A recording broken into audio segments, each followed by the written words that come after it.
There is nobody who's not been happy. Everybody's been happy, but the problem is they're not able to maintain it, that's all.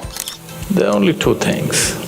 How joyful are you and how much joy do you give to people around you? Just do this for 2 days and see. You will become something truly fantastic within yourself.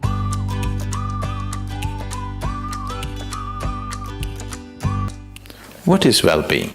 When do you really feel well in your life? When do you truly feel well? When you're very happy, you're well. Even if you're physically ill, you're still well, isn't it? Even if you're medically diagnosed as ill, you're very happy right now, you are feeling well, isn't it? So fundamentally, well-being means a certain level of joyfulness, certain exuberance of life. What is happiness? We can say happiness is this, that, but in terms of life, your life energies are happening in a more exuberant way than it normally happens. Depression means your life energies have become very low and state. Happiness means your life energies are exuberant. There are many ways of describing happiness, but only those who are happy know what it means to be happy. There is nobody who's not been happy. Everybody's been happy, but the problem is they're not able to maintain it, that's all. So, you don't have to enforce any resolutions upon yourself, just little tools to make sure that you don't sink. See, a lot of people who are doing business, they think they're keeping accounts only for the sake of IRS. No. You keep accounts not for the sake of IRS, because if you do not keep accounts, you do not know whether you're making profit or loss. That's the idea of accounts, isn't it?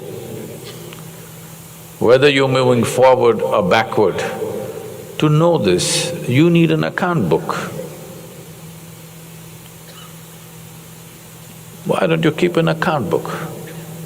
At the end of the day, just check, am I a little more joyful today than yesterday? If you had done this since you were 5 years of age, you would have been ecstatic by now. Profit side became like this because you never kept accounts. One day you checked, when it became very acute, then you see you're in a big loss. Every day, every month, just keep accounts. Am I becoming more joyful or less joyful? There are only two things. How joyful are you and how much joy do you give to people around you? This you can keep accounts.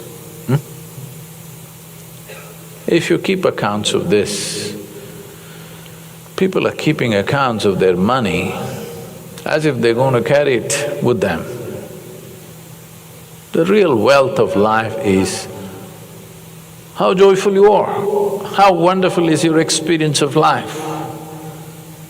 Joy is not a goal by itself, but it's a necessary ambience for life. If you don't set this one ambience, then whatever you have is just going waste. Tomorrow, if you wake up in the morning… No, this is not my wish, but I want you to know, of all the people who go to bed tonight, over 1 million people will not wake up tomorrow morning. And tomorrow, if you and me wake up tomorrow morning, is it not a fantastic thing? 1 million people did not wake up. You woke up. Is it not a great thing? Yes. You don't seem to think so. Yes. Because the problem is just this, you are living with an idea that you're immortal. When I say you're immortal, you're not actually thinking you're immortal, but you're not conscious of your mortality. If you're not conscious of your mortality, somewhere you think you're immortal, isn't it? How many moments in a day are you conscious that you're mortal? If you were conscious, would you have time to crib? Would you have time to fight with somebody? Would you have time to do some rubbish with your life? If you knew, if you are conscious that you are mortal, you would do nothing other than what is absolutely needed for you and everybody around you. Don't think this is a negative thing. Death is not a negative thing. It's the only thing which has added value to your life. If you're here forever, you would be unbearable. Yes. If you just become conscious of this one thing, that always you're conscious that I'm mortal. You don't have to think, I will die today, we don't intend, we want to live as far as possible. Just you know, one day I will die.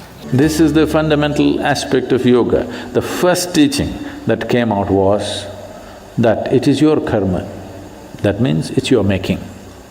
Your life and the experience of your life is entirely your making. If this one thing doesn't sink into absolutely, you will not make the necessary changes. You still think, yes, I know it's my karma, but you know, my husband, what he did. You can't fix this. First you understand, this is my making, entirely my making. The moment you see it, you have the ability to change it. I see it, but you know what they did to me yesterday? Now you can't change it. It doesn't matter who did what. What is happening within you, your experience of your life is entirely your making. This is your karma. Karma means not something that drops upon you from somewhere. Karma means your action, it's your making, it's your doing. Before you go to bed, everything that's not you, keep it aside. They may be precious to you. You think about it, your house, is it you? Oh, my house. All right, you have lots of passion about it, but all right, keep it aside. Your husband, is it you? No, that's easy, he's not me.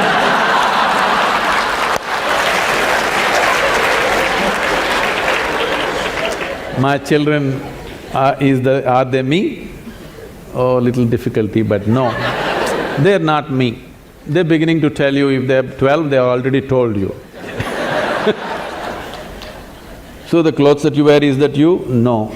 The body that you wear, is that you? No. All these thoughts and emotion, is this you? No. Everything that's not you, keep it in one heap. Not physically, just do this mentally. Keep everything aside.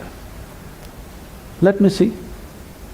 Every day you practice this, one day when you successfully keep everything aside that you are not, what you are will be there.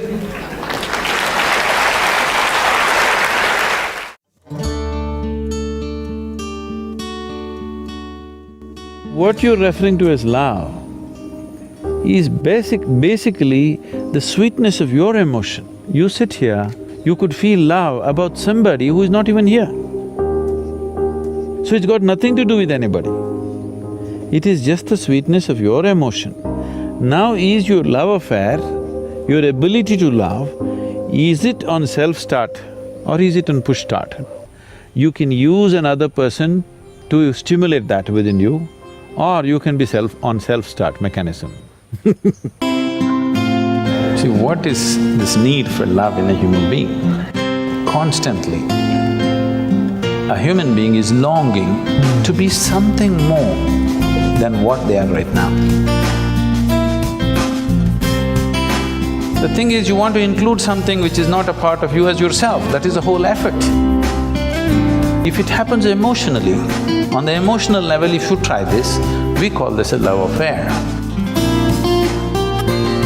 You're trying to make somebody who is not a part of you, a part of yourself, emotionally. This is a love affair. If you do it consciously, we call this yoga. For 5 minutes every day, go sit with something that does not mean anything to you. Maybe a tree, or a pebble, or a worm, or an insect. After some time, you will find you can look upon it with as much love as you hold for your wife, husband, mother, child or dog. Maybe the worm does not know this, the insect does not know this, That does not matter. If you can look at everything lovingly, the whole world explodes into a beautiful phenomena for you. You realize love is not something that you do, it is the way you are.